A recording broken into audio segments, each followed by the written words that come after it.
Ohio Congressman, Freedom Caucus member Jim Jordan.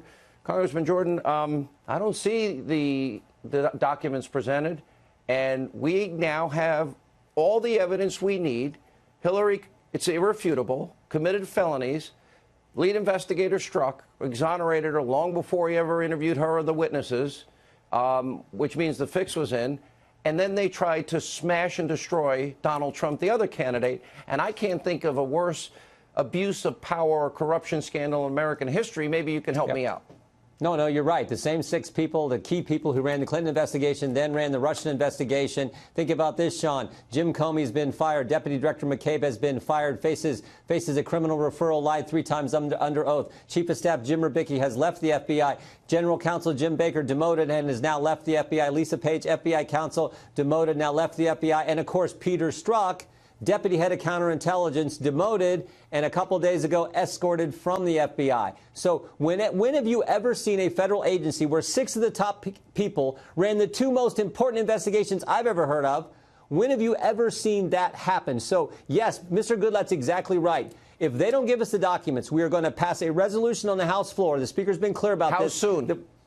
It'll happen next week if they don't do it. The Speaker has been clear. We will pass that, and the whole House will go on record saying, Mr. Rosenstein, give us what we're entitled to have to get answers for the American people. And then if he still doesn't do that, then it's contempt. And then finally, the ultimate leverage we have and ultimate pressure we have. And you're telling the American people tonight, you will do all of this. This is not a game. This is Jim Jordan giving his word.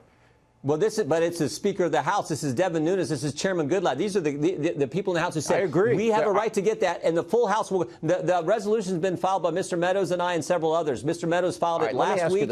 That's what has to happen first. So apparently there was a little bit of a showdown and then on Capitol Hill on the floor today between Mark Meadows and who's the chairman of the Freedom Caucus and Speaker Ryan. And apparently it was about the talking points that are being fed to the president and the American people about immigration don't match up with the bill. Are we being lied to and misled again by Republicans? Sean, I wasn't a part of it. Normally, I would be a part of that conversation with Mark. I wasn't on the floor this time. Mark and the Speaker had a conversation. Have you seen the bill? Do they match the talking points, which is what this is about? I haven't had a chance to fully review the bill yet. That's both bills that are going to be on the floor tomorrow. But what I do know is Chairman Goodlatte's first piece of legislation is the one that is consistent with the mandate of the 2016 election, more importantly, consistent with what we told the American people we were going to do, because it does all the good borders, builds the wall, stops the chain migration, stops the visa, all those good things. Okay, the most important thing is the money for the wall up front, all of it. It has to be. It has to be in both bills, but the first bill is the one I think is the best bill. That's one I'm supporting. All right. By the way, I know you were a wrestler, in college? You only lost 1 match all your life? No, I lost more than that in college. I lost more than that in college. High school. That was a long time ago, Sean. And listen, I've got my 2nd-degree brown belt, mixed martial arts. I don't think I'm messing with you. Wrestlers are tough. I wouldn't mess with you. Thanks, Sean. All right. Welcome back. Barack Obama slamming President Trump on his policy of zero tolerance towards illegals crossing the border. Carly Shimkus with Fox News Headlines 24/7, Sirius XM 115 is here with the online reaction. Good morning, Carly. A lot of reaction to this. Yeah, that's right. Good morning, Heather. In a lengthy Facebook post, former President Obama marked World Refugee Day and also took a swipe at the Trump administration's zero tolerance policy, saying, "Are we a nation that accepts the cruelty of ripping children from their parents' arms, or are we a nation that values families and works to keep them together? Do we look away, or do we choose to see something of ourselves and our children?" But Department of Homeland Security Secretary Kirstjen Nielsen told reporters that both the Bush and Obama administrations separated families as well, but at a lower rate, leading to some backlash online. Hattie on Twitter says, "What else is new? We had enough of Obama. Undoing his mess is hard work." Dennis also says Obama had 8 years to fix the immigration problem and only made it worse with all his handouts.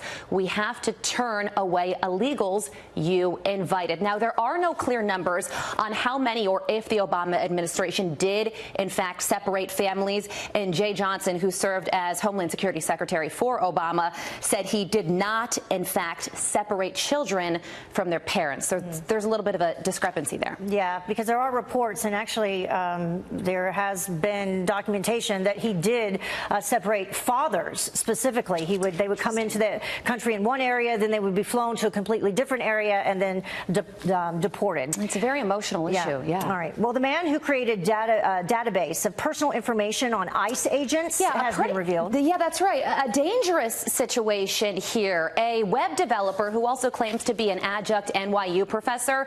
He created a database of the names of over 1,500 ICE agents. His name is Sam Levine, and he took to Twitter saying this: "I scraped LinkedIn for people that work for ICE." Now, GritHub, where he posted that information, later took it down. Fox News has also reached out to NYU for comment because there's been a lot of backlash online over this as well. Cactus says, "Fire him now. There is absolutely no good that can come of him remaining in an educational institution. This can't be allowed to continue." Jerry also says something similar, tweeting, "Why is he not behind bars for endangering a federal officer's life?" Yeah. Good question. It's absolute insanity now, some of the things that are being done on social media, and somebody needs to step up from the left, from the right as well, and say, hey, everybody calm down. Everybody take it down a notch. I completely agree. It's just ridiculous. And there's so many examples of it. Yeah, this is good, though. Yes, let's talk about this. Something All good. right, yeah, an 18-year-old high school student in New Jersey could win $10,000 from Duck Brands for creating his prom tuxedo made entirely of duct tape. Wow. Okay, so this is Nicholas Madawa's contest entry statement. He says, "My prom's theme was around the world. So the first thing I thought to myself was that, hey, I love my country. How do I incorporate that into this project? And I think that from head to toe, I hit that feeling of patriotism that I was aiming for." A lot of reaction to this on social media. People are loving him. It's gotten some media attention. Maria says, "Congratulations, God bless America. Love his creativity and patriotism." Teresa also tweets, "I hope he does win the $10,000 he deserves to win good-looking tuxedo." And another Twitter user says, "He put a lot of work into that, and it shows." Now, he's a finalist, one of 5 finalists. So all the other tuxedos are very nice, too. Man. His is certainly the most patriotic, though. We need to have him on, Nicholas, for sure. I know. Isn't that great? Yeah, 29 rolls of duct tape. That's right. And he is a real fighter, too, because he was diagnosed with Asperger's and cerebral palsy when he was a child. Oh, my gosh. Yeah, well, so he's got a very interesting story. Nicholas, we want to see you and your tux in person. That's right. What can Republicans pass on immigration? Good question. I guess we'll find out today in the House. But I think that if what we ought to be able to pass, if nothing else, Bill, on the Senate, is something that does codify the president's executive order so we can address this issue of keeping families together. If the Democrats are sincere that they want to see that happen, they would be willing to work with us to fashion a solution to at least address that issue. The broader immigration debate, which is parts of which are being addressed in the House legislation today, and we had that debate in the Senate a few weeks or a few months back.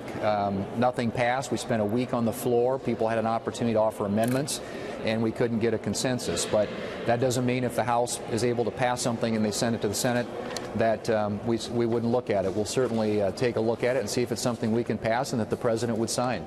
Senator, what's the mood there this morning? This has been a huge week, and we know things got tense on the House floor, and this has been a debate that has spread across the country. Emotions are high. What do you sense is the mood around there this morning? I think the mood here, Sandra, is one of, at least among our conferences, we need to solve this. We need to get something in place that addresses this issue of allowing families to stay together, but we also need to address the issue of enforcing our laws. I mean, this is an issue, and what we're seeing today is a byproduct of a broken immigration system that has been crying out for a solution for a long time. And one of the solutions, obviously, to that is to build the wall, build the border wall, and to prevent people from coming into this country illegally. And The Democrats have been unwilling to do that. They consistently talk about immigration reform, but to them that means, at least in this current circumstance that we're talking about, catch and release. They're very much in favor of an open borders policy, and we think the American people believe otherwise. I don't know if I always hear it attributed to Ronald Reagan, but used to say that a country that can't control its borders can't control its destiny, and I think we have to get control of this situation, and that entails having the security at the border that's necessary to help address and solve the problem, and that's what the president's been asking for and what the Democrats have been unwilling to give him. Well, you talk as if this is an opportunity, and you're probably right about that.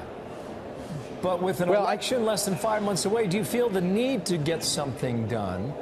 Or do you think you can fight to live another day if you let this moment pass?